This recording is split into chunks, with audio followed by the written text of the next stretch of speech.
Probability of கேன்சருங்கிறது வந்து இருக்குது. அதெல்லாம் அவங்களுக்கு தெரிஞ்சே தான் வந்து அவங்க போகிறாங்க.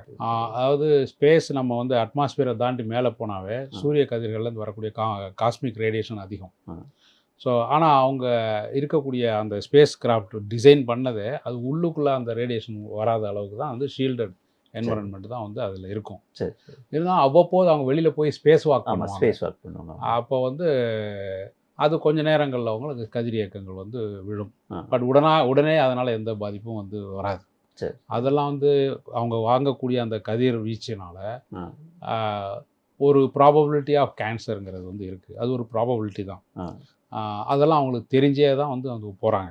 சரி. அதுக்கு மருந்தெல்லாம் எதுவும் கிடையாது. தன்னை ஷீல்டு பண்ணிக்கிட்டு அந்த கதிரியக்கத்துலேருந்து காப்பாற்றிக்கிறது ஒன்று தான் வழி. அதுக்கான ஏற்பாடெல்லாம் அந்த ஸ்பேஸ் ஸ்டேஷனில் அந்த ட்ரெஸ்ஸு அதெல்லாம் வந்து இருக்குது. ஸ்ட்ரெஸ்ஸில் பெரும்பாலும் அதாவது ஸ்பேஸ் கிராஃப்டே வந்து அந்த இன்டர்நேஷ்னல் ஸ்பேஸ் ஸ்டேஷனே வந்து designed so that inside radiation level is very less.